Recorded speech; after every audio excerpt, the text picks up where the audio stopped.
The file you are about to hear has been thoroughly scrutinized by the Ethics Committee and approved by the O5 Council for release to trusted associates of the Foundation. This is SCP Unredacted.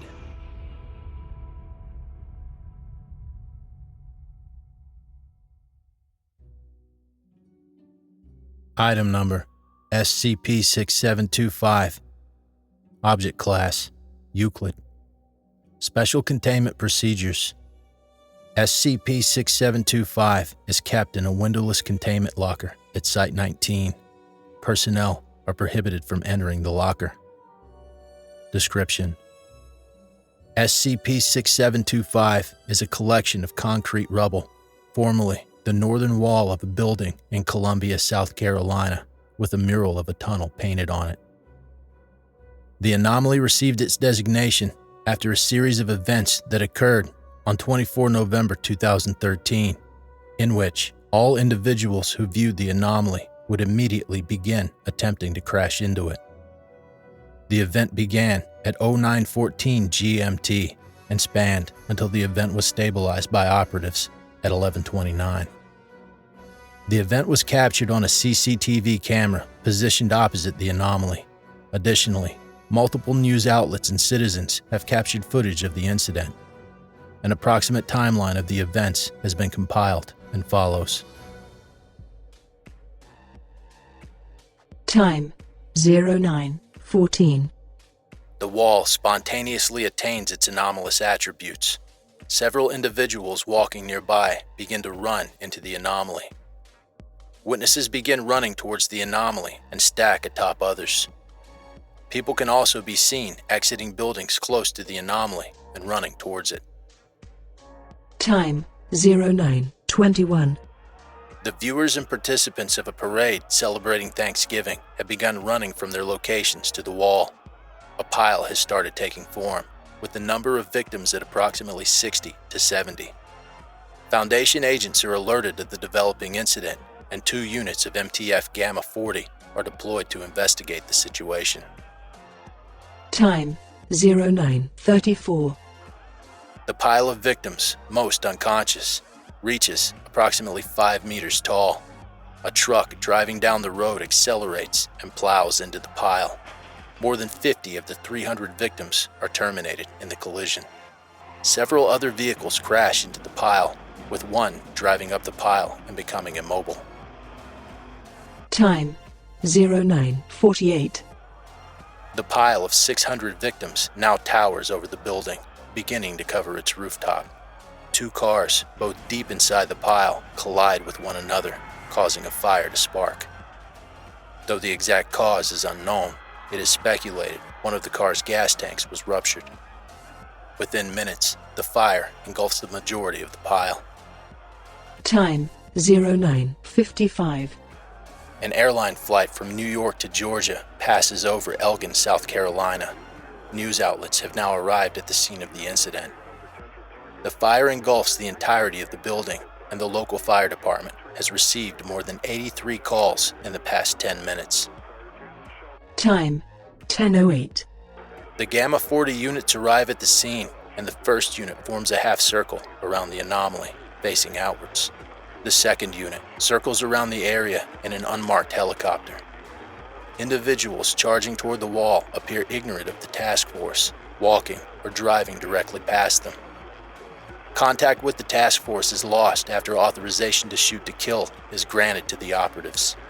CCTV shows the task force dropping their rifles and charging into the fire. Time 10:21. Reconnaissance teams are establishing a grid of the location for the task force to be able to operate blindfolded, deeming the anomaly a site-based hazard. A unit from MTF Tau 19, specialized in blind combat and operations, is called upon. Time 10:34. As Tau 19 arrives at the scene, digital maps of the town are updated to list major roads leading in and through it as under construction. The previously mentioned aircraft enters the territory of the city. The building connecting to the anomaly has been completely surrounded by victims of the anomaly, and the fire has begun spreading to surrounding buildings. Time 10:41. The airline responsible for the flight notes the flight directs off course. It immediately begins a nosedive toward the anomaly, crashing into the building and causing significant damage, effectively reducing the anomaly to rubble. Despite this, the anomalous effect persists, as individuals within the fire can be seen picking up fragments of the anomaly and beating their heads with them. The plane crash is filmed by multiple individuals in the city. It is decided to construct a wall around the area using air vehicles to avoid further civilian interference with the anomaly. Time 10:52. The 2nd Gamma 40 unit retreats the scene as 2 backup units arrive and drop a series of walls around the anomaly and the surrounding buildings. Tau 19 has been authorized to use lethal force against individuals attempting to damage the makeshift walls. Additionally, the backup units have begun extinguishing the flame with fire retardant. Time 11:17. Crowd control agents are deployed to assess news anchors and witnesses while digital scrubbing agents begin clearing the incident from the internet. A mass amnesticization of the city is approved. Time 11:29. The remainder of the victims of the anomaly are neutralized, and crowd control agents retreat from the area as the remnants of the anomaly are collected by blindfolded operatives. Tau 19 operatives reportedly had to seize fragments of the anomaly from individuals who had not succumbed to the fire and continued to batter their heads with the rubble. In the following hour, several gas airstrikes, composed of Class A amnestics, are dropped over the city. Analysis of the anomalous remnants shows the rubble's anomalous attributes were retained throughout the incident and remained after the fact. Direct visual contact with any fragment of the anomaly continues to result in the triggering of the mimetic effect. Approximately 2 months following the incident, local law enforcement apprehended a man who was discovered on his knees, smashing his head into the sidewalk, having viewed a small pebble of the anomaly. As a result, the fragment had been lodged into the wound on the man's forehead, causing him to maniacally attempt to smash his head against any surface. Due to the lack of knowledge concerning the anomaly's capabilities, the anomaly retains a Euclid object classification. Intensive cleanings of the anomaly's street of origin are being conducted regularly, as fragments as small as 0.15 centimeters in diameter have been shown to be anomalous.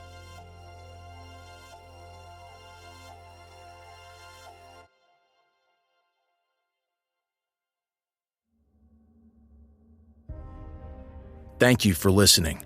If you like what you hear, join my Discord community, hire me on Fiverr, or help support me by becoming a patron for as little as $3 a month. Regardless of tier, all patrons get early access to every single episode. The links are in the description. I don't have the talent it takes to write a skip. All I do is read. Original authors make this podcast possible, so credit to the original author. Their link's in the description. Show them some love as well. Consider becoming a member of the SCP Wiki. Upvote their work, and maybe write a skip of your own. Maybe I'll read it here someday. You never know if you never try. The content of this podcast and content relating to the SCP Foundation, including the SCP Foundation logo, is licensed under Creative Commons Sharealike 3.0, and all concepts originate from scpwiki.com and its authors. This recording, being derived from this content, is hereby also released under Creative Commons Sharealike 3.0.